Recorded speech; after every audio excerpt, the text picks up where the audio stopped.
कब तक सोएगा? 8 बजे तक, 10 बजे तक? अरे मैं पूछ रहा हूँ कब तक सोएगा? मौत के आने तक, आंखें धुंधली होने तक कब तक सोएगा?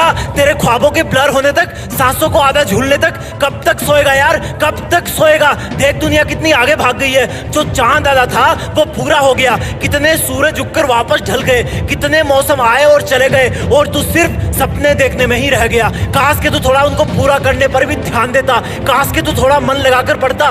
बातें तो सभी करते हैं कि अगर तुम्हारे पास आखिरी का एक दिन होता तो क्या करते, लेकिन ऐसा सच में करके देखो। सोचो कि हर दिन तुम्हारी जिंदगी का आखिरी दिन है, और अगर वो आखिरी दिन है तो तुम उस काम को करोगे जो तुम्हें अंदर से सच्चा वाला सेटिस्फेक्शन देता है। और एक स्टूडेंट के लिए सबसे सेटिस्फाइंग काम है स्टडी करना। याद करो जब तुम किसी दिन अच्छी पढ़ाई करते हो तो कितना सेटिस्फेक्शन मिलता है। याद करो जब तुम किसी क्वेश्चन को सोल्व करते हो तो कितना सेटिस्फेक्शन मिलता है। लेकिन अगर ये तुम्हारा सच्चा वाला सेटिस्फेक्शन है और सिर्फ तुम्हारे मेहनत करने से तुम्हें मिलता है, तो फिर कभी कभी क्यों, हमेशा क्यों नहीं पढ़ सकते तुम हमेशा?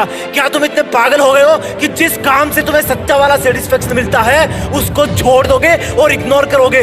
आज से इसी तरह से पढ़ाई करना जैसे आज का दिन आखिरी दिन है, कल एग्जाम है। भूल जाना कि 2 महीने बचे हैं या फिर 3 महीने बचे हैं। एग्जाम कल है और तेरे पास आज का आखिरी दिन है। क्या करेगा बता? नींद तो आएगी नहीं, कल एग्जाम है तो बिल्कुल फ्री भी नहीं बैठेगा अगर आज का दिन आखिरी दिन है तो। मोबाइल पर टाइम पास भी नहीं करेगा अगर आखिरी दिन है तो।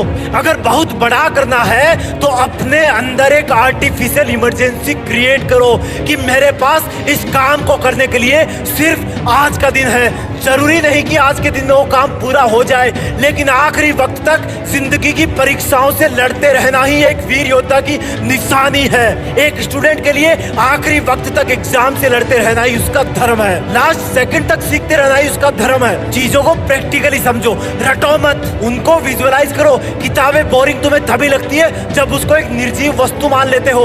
उसकी हर एक लाइन को विजुअलाइज करो, हर लाइन एक छोटा सा सीन बयां करती है। फिर भी याद नहीं हो रहा तो लिख के याद करो, लेकिन करो। ये पढ़ाई की एग्जाम जिंदगी की सबसे छोटी और पहली एग्जाम है, जिसके बाद लाइफ में एग्जामों की लाइन लगी हुई है। हर एग्जाम का लेवल बढ़ता जाएगा और वहां से किसी दिन पीछे देखोगे तो पाओगे कि ये पढ़ाई वाली एग्जाम तो सच में बहुत छोटी सी थी। फील करो जब तुम पास होकर अगली क्लास में चले जाते हो तो पिछली क्लास की पढ़ाई तुम्हें कितनी आसान लगने लग जाती है। यही चीज लाइफ में होती है। पढ़ाई की एग्जाम को क्रॉस कर जाओगे तो ये भी छोटी लगने लगेगी, लेकिन इसके लिए तुम्हें एग्जाम वाला लेवल अच्छे मार्क्स से पार करना होगा। भले ही मेरिट में ना आ पाओ, भले ही फर्स्ट रैंक पर ना आ पाओ, लेकिन अच्छे मार्क्स आएंगे तो फ्यूचर वाली जिंदगी की एग्जामों में कॉन्फिडेंस बहुत रहेगा, क्योंकि तुम्हें पता होगा कि तुम बहुत मेहनत कर सकते हो और हर मुश्किल से लड़ सकते हो। किताबों में होता ही क्या है, हर लाइन शब्दों से मिलकर बनती है, और अगर उन्हीं शब्दों का सीक्वेंस चेंज कर दोगे तो लाइन का मीनिंग बदल जाएगा।